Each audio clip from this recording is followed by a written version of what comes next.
When my peaceful home was invaded by Karen's illegal expansion, everything I believed about safety and respect was shattered.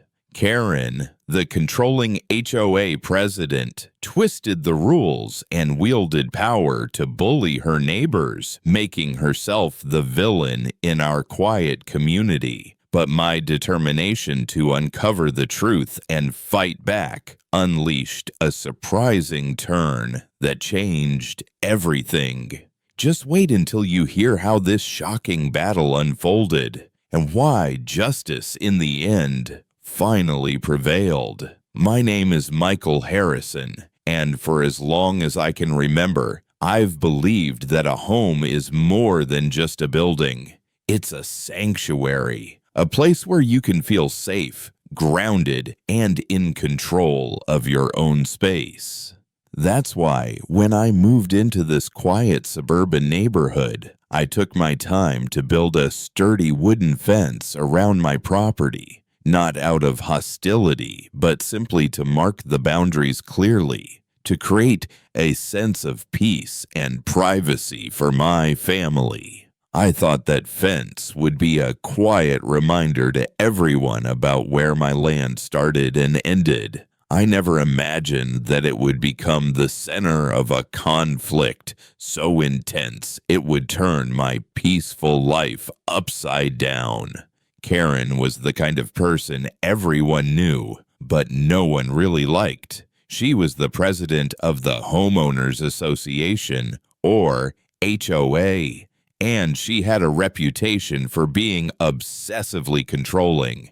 She was the self-appointed guardian of every rule in the neighborhood, from policing how neighbors parked their cars to nitpicking about the color of flowers in people's gardens. Honestly, I thought she was just a busybody, someone who liked to feel important by micromanaging the community.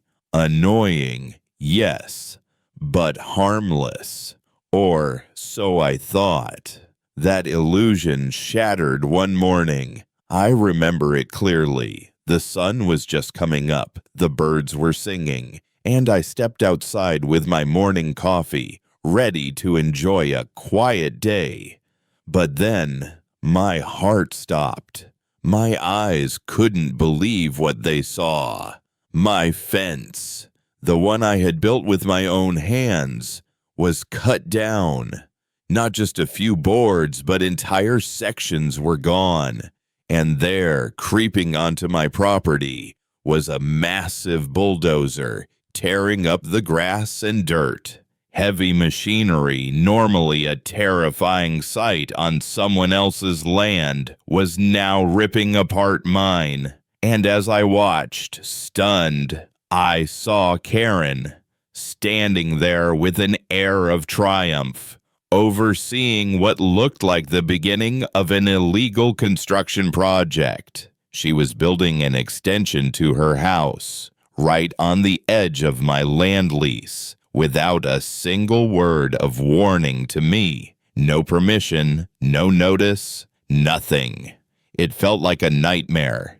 As if she had decided that my property wasn't mine anymore. My safe space, my home, was suddenly invaded, violated, and stolen before my very eyes. I stood there frozen in shock, heart pounding, overwhelmed by disbelief. How could this happen? How could the very organization meant to protect us, the HOA, become a tool for such blatant trespassing and injustice? This wasn't just a broken fence. It was a profound violation of trust and boundaries. And I knew deep down this was only the beginning of a fight I never wanted but now couldn't avoid. After the initial shock wore off, I realized I couldn't just stand there helplessly. I had to find out how Karen had managed to pull this off, and why. So I started digging, asking questions, reviewing HOA records, and talking to neighbors. What I uncovered made my blood boil. It turned out Karen had been planning this for months. She desperately wanted to expand her house, a project she knew would never pass through the proper channels. Zoning laws and HOA regulations were strict, and there was no way she could get approval without a fight. But Karen didn't want to wait or follow the rules.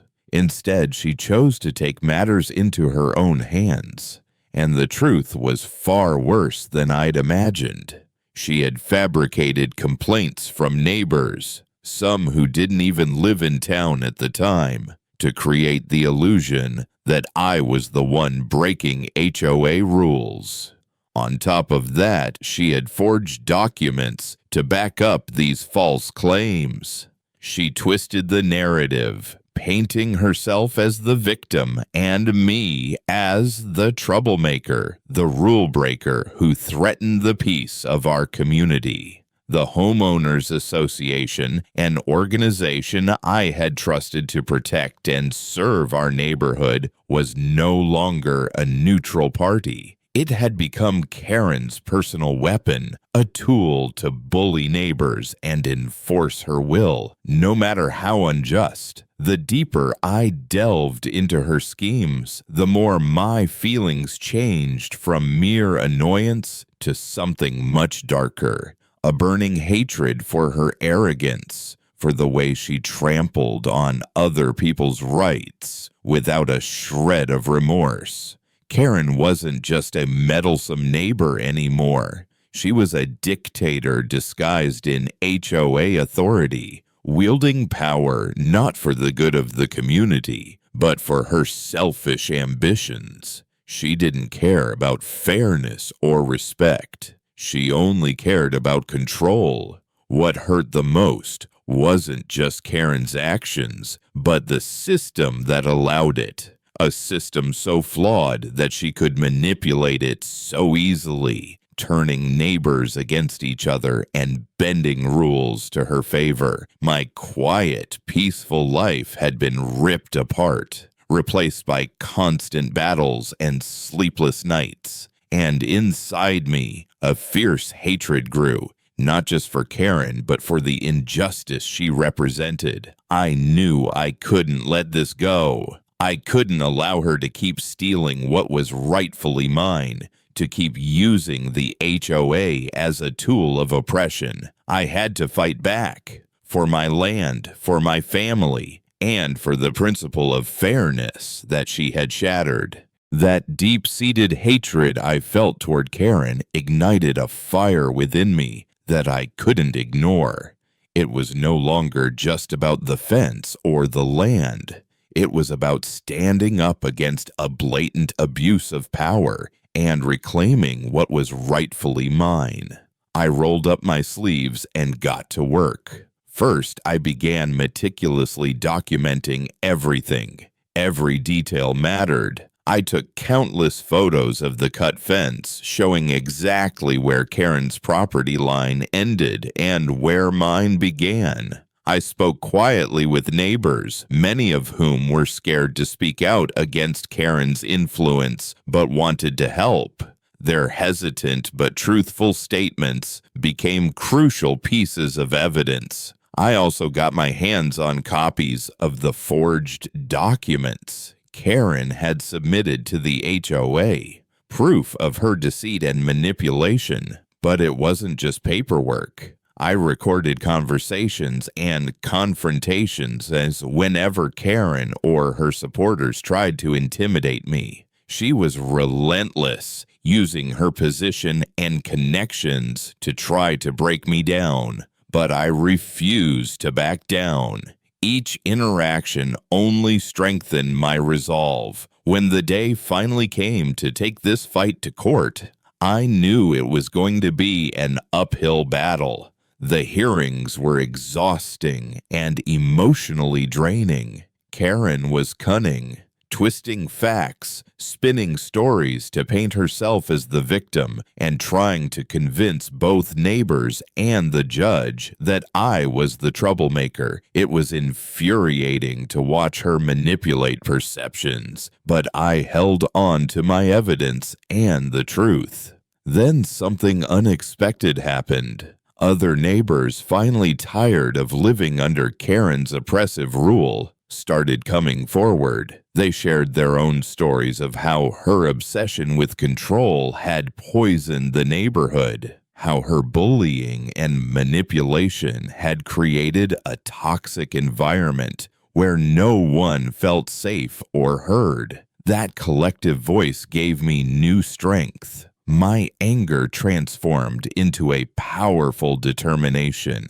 I wasn't just fighting to reclaim my fence or my land lease anymore. I was fighting for the entire community, for justice, fairness, and respect.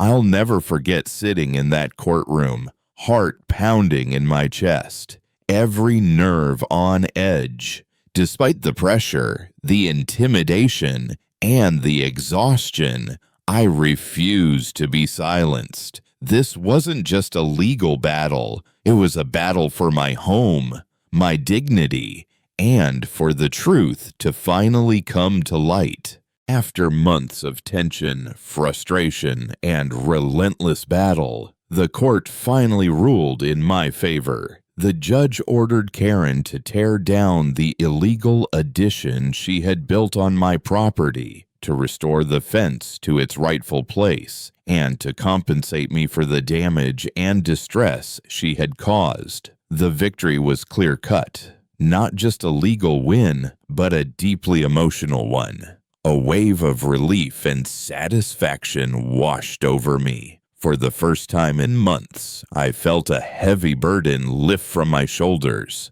The system, which I had feared was broken beyond repair, had worked. Despite Karen's efforts to manipulate and control, the truth prevailed. Her attempts at intimidation and abuse of power were finally dismantled. My rights, and by extension, the rights of every neighbor who had suffered under her rule, were affirmed and protected. This wasn't just about property lines or fences anymore. It was about standing up for fairness, for respect, and for community.